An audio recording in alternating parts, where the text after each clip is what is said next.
Good evening and welcome back to the latest edition of the InvestTalk Market Analysis for the week ending December 29th, 2023. And yeah, that means 2023 is in the record books for at least the trading markets. Tomorrow is New Year's Eve, and I want to wish you all a happy new year.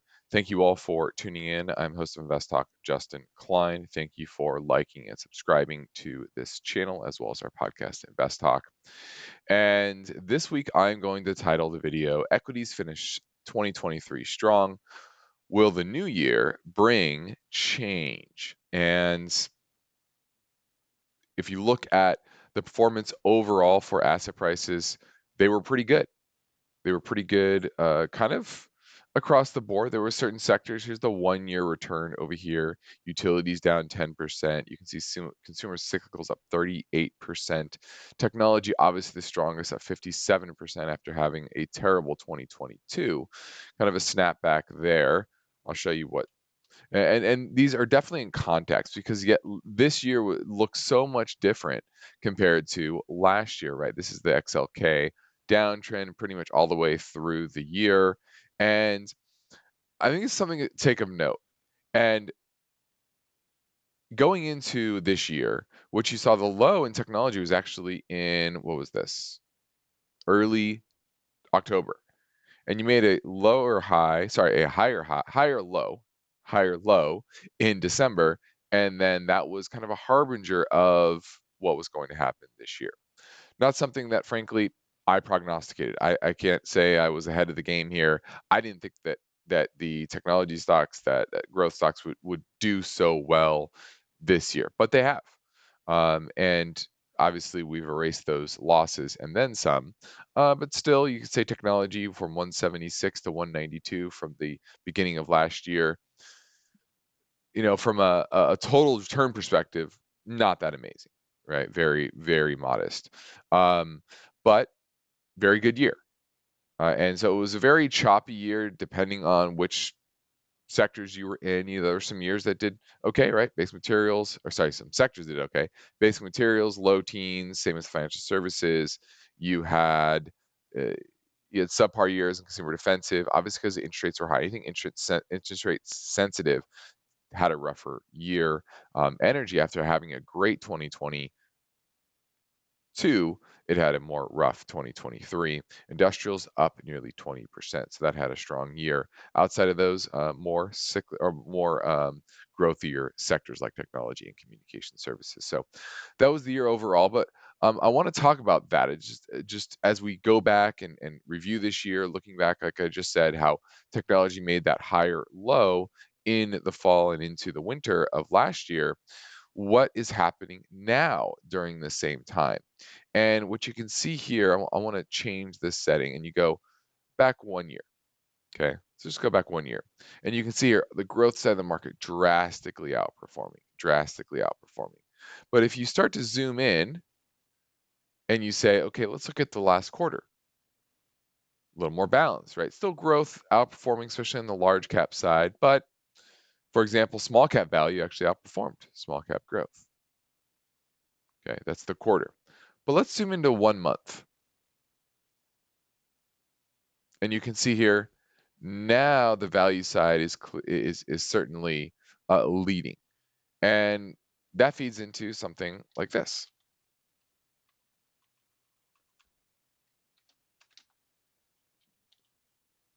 There we go. Oh, these things are always so finicky. You have to get it exactly right. There we go. So I've shown this ratio before. This all last year, you had value outperforming this year, not so much, but as of late, it continues where that downtrend is starting to get pretty powerful here.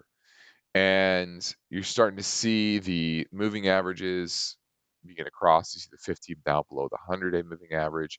And this is an indicator that as we go into 2024, that the tides are shifting, not necessarily negative in total for equity prices, but leadership within the markets. Okay. And, we've talked a little bit about small cap over large cap. all this year, large cap was outperforming. When this goes down, that means large cap's outperforming. Now you're starting to see small cap outperform. Obviously, not a great day to close the year, but still in a general uptrend. And this MACD is above zero, pretty powerful overall. So, something to keep an eye on to see if those trends continue to persist throughout 2020. 24, and the dollar is going to be very important to that. The dollar, although you had this adjustment with UUP for tax reasons, you can see since that adjustment it's still down, right? So this downtrend is continuing. You are still seeing the credit spreads not really have any issues. Here's SHYG, obviously sell off once again at the end of the year, something to monitor.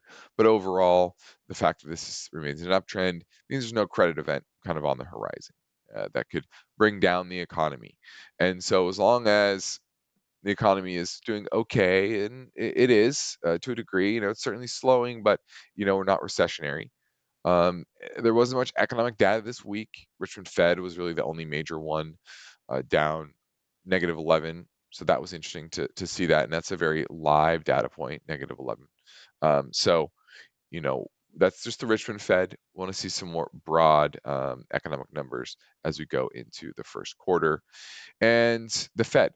The Fed is going to be very important because of liquidity, and that's a big reason why asset prices have gotten so much better, why Bitcoin prices are higher. Liquidity has improved due to the BTFD that was launched by the Fed during the banking crisis in the spring. You also have now the Fed pivot or pause, shall we say, where they're prognosticating, hey, we're going to keep rates the same for a number of months and then start cutting probably 3 times next year. The market has got a bit ahead of the Fed, and they're saying, yes, a pause in January, March, a likely cut here now, over 80% chance that there'll be at least one cut by March. And you go all the way out to December, and the market is now priced in about a 100 to 150 basis points in cuts, kind of coalescing in that mid to high 3% range by year end. So that's saying, hey, the economy is going to get weaker, the jobs market's going to continue to weaken, um, and it's going to precipitate a more hawkish Fed, or a more dovish Fed. And if that's the case, obviously it's going to be good for asset prices. But how much is that priced in now that the market is priced in 6, maybe 7 rate cuts next year? That's my biggest concern, is that uh, the Fed might keep those rates higher for longer and thus strengthen the dollar a little bit, putting off rate cuts for a bit longer. So that's kind of my biggest hang up with the way the market is positioning so far as we close the year. So market's overbought. Would not be shocked to see a pullback in late first quarter into the early second quarter. It's kind of my base case of where we'll next see that next bout of market volatility for what I still see as a buying opportunity, not something to worry about dramatically. Let's go back to the S&P here. Overbought, obviously. You had a little sell-off here on the 20th, little sell-off here on the last trading day of the year, but nothing too much to worry about. Let's look at the SPY. Yeah, those, when you see these cluster together, that's when you want to get worried. Two in the span of 2 weeks, that's only a couple. So it's telling you that there are some sellers out there, but not enough to really break this uptrend. But going past option X in the third week of January, that's when you start to think about, okay, volatility could start to perk up. But like I said, that is probably volatility to buy as opposed to worry about too dramatically, especially because we got this reset in sentiment over basically 3 months. We had this seasonal pullback in markets, in asset prices, and people got pretty bearish in October, and that precipitated this reversal. So, could you have something like that? As long as you have something similar to this and not a violent sell-off, I think this is still a bull market, mainly because of strong fiscal spending, and we are going into an election season, and the powers that be, they want the economy to remain relatively robust. They don't want the economy falling off a cliff. When you get that momentum to the downside in an economy, you're not going to reverse it by the election. So what I'm saying is a an economy that likely accelerates in the back half of 2024, and the first half probably of equity prices and the economy probably a bit more volatile. So that's kind of where we're at. And obviously, like I showed before, that trend, or that reemerging trend of value over growth, small cap over large cap, I think that is just in the early innings and likely will color the market for most of 2024. What else do I want to get to? Oh, I brought up gold for a second. Didn't quite get there. We still remain in a nice uptrend in GLD and the gold prices. I do think we hit 2,200 an ounce. Right now we're around 2,000 an ounce on gold prices. Bitcoin is strong. We have the Bitcoin. That is something to watch for in early January, is what's going to happen with Bitcoin.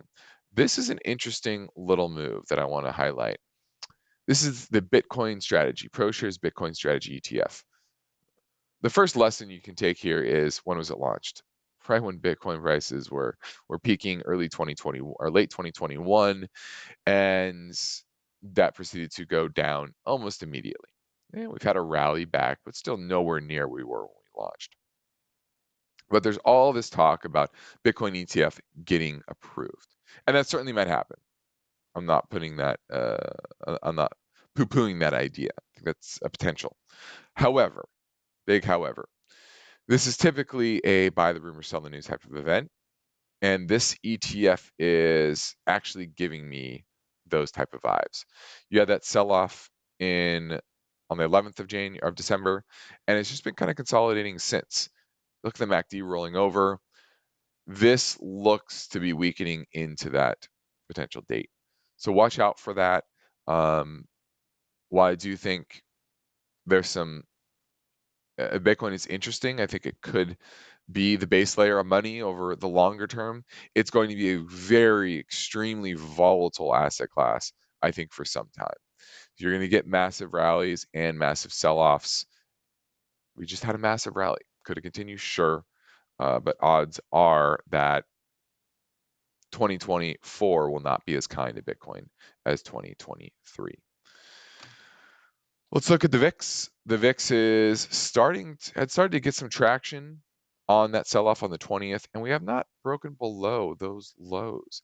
So something I'll be watching. If we can continue to kind of chop here, that would be a harbinger to more volatility ahead and lower asset prices and a potential sell-off. So I'll be watching that and see what kind of trends emerge there.